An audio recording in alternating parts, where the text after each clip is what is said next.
GPDRR atau Global Platform for Disaster Risk Reduction atau dalam bahasa Indonesia kita kenal sebagai platform global untuk pengurangan risiko bencana.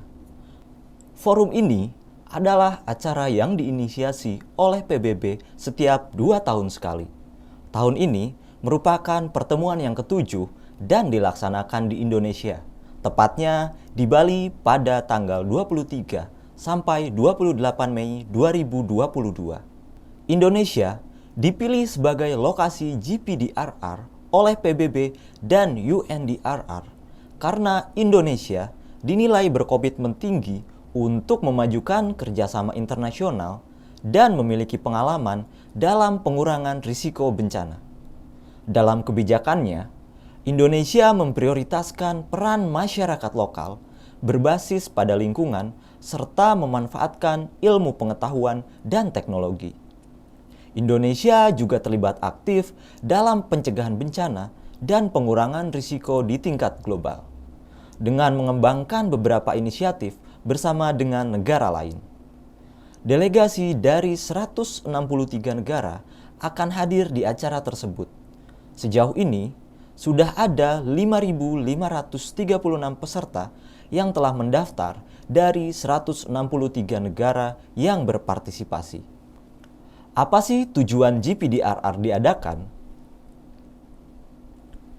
Tujuan diadakannya GPDRR ini adalah untuk meningkatkan upaya pengurangan risiko bencana melalui komunikasi dan koordinasi antara para pemangku kepentingan seperti pemerintah, PBB, organisasi dan institusi internasional, lembaga swadaya masyarakat, ilmuwan atau akademisi, dan pelaku sektor swasta untuk berbagi pengalaman dalam merumuskan panduan strategis untuk pelaksanaan kerangka global pengurangan risiko bencana atau Sendai Framework for DRR 2015 until 2030.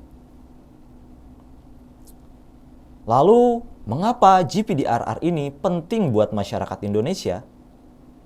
Bagi masyarakat Indonesia, GPDRR 2022 ini menjadi momentum untuk memperkuat kemitraan menuju ketangguhan berkelanjutan.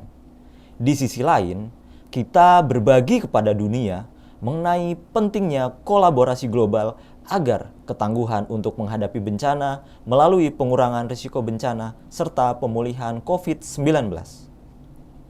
Membahas apa aja sih GPDRR ini? GPDRR 2022 mengangkat tema utama yaitu From Risk to Resilience Toward Sustainable Development for All in a COVID-19 Transformed World, atau dari risiko ke ketahanan menuju pembangunan berkelanjutan untuk semua di dunia yang berubah oleh COVID-19. Sementara itu, dalam event ini akan mengelaborasi beberapa tema meliputi Disaster Risk Governance, COVID-19 Recovery, DRR Financing, tak lupa isu lain seperti Sendai Framework Stock Taking, Leave No One Behind, SDGs, dan juga Climate Action. Hebat ya, Indonesia bisa jadi tuan rumah untuk pertemuan dunia terkait pengurangan risiko bencana. SIP juga ikutan loh di GPDRR di Bali nanti. Penasaran? Tunggu info min SIP berikutnya ya.